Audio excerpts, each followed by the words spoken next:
நீங்க தமிழகத்தை சேர்ந்தவரா இருந்தீங்கன்னா, அதுவும் வட தமிழகத்தை சேர்ந்தவராக இருந்தீங்கன்னா, அதிலும் குறிப்பாக திருவண்ணாமலை சுற்றுவட்டார பகுதியை சேர்ந்தவரா இருந்தீங்கன்னா, நீங்க தவற விடக்கூடாத ஒரு முக்கியமான படம் அப்டின்னா, இந்த திரௌபதி 2 படத்த சொல்லலாம். பொதுவா பேரரசர்களுடைய வரலாற்றை மையமாக வைத்து எடுக்கப்பட்ட படங்கள் நம்ம நெறைய பார்த்திருப்போம். ஆனா இந்த படத்த பொறுத்தவரைக்கும் சிற்றரசர்கள், குறுநில மன்னர்களுடைய வரலாறு பேசப்படுகிறது. துரோகம், வஞ்சகம், சூழ்ச்சி, பகை, வன்மம், மண்ணாசை, பெண்ணாசை அப்டின்னு ரொம்ப டீட்டெயில்டா அதே நேரத்துல எல்லோருக்கும் எளிமையா புரியக்கூடிய வகையில இந்த படத்த எடுத்திருக்காரு மோகன்ஜி அவர்கள். 14ஆம் நூற்றாண்டுல அதாவது 1300க்கும் 1400க்கும் இடைப்பட்ட காலகட்டத்தில் டெல்லியை ஆட்சி செய்த துக்ளக் அரசாங்கம், அதன் கீழ் தேவகிரியிலும் மதுரையிலும் ஆண்ட ஆட்சியாளர்கள், இவர்களுடைய வரி வசூலிக்கும் வேட்கை, அதை பயன்படுத்தி மதமாற்றம் செய்யும் நடைமுறை, இந்த மாதிரியான கொடுமைகளுக்கு மத்தியில் ஆட்சி செய்த, அதாவது திருவண்ணாமலையை தலைநகராக கொண்டு ஆட்சி செய்த வீர வல்லாளர், அவரை பற்றியும் அவருடைய விசுவாசியாகவும் போர்ப்படை தளபதியாகவும் விளங்கிய வீரசிம்ம காடவராயர், அவருடைய அதிரடியான வியூகங்கள், தந்திரங்கள் மூலமாக எப்படி சூழ்ச்சிகளையும் மதமாற்ற முறைகளையும் வென்று டெல்லி பேரரசின் ஆட்சி கொடுமைகளிலிருந்து மக்களையும் அவர்களுடைய நம்பிக்கைகளையும் எப்படி காத்தார்கள் அப்படிங்கிறத தான் இந்த படம் பேசுது.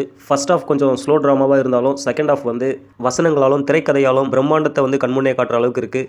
நமது தமிழ் மண்ணில் நடைபெற்ற வீர வரலாற்று நிகழ்வை மையமாக வைத்து எடுக்கப்பட்ட இந்த படம் கண்டிப்பாக பார்க்க வேண்டிய ஒரு படம். தேங்க்யூ.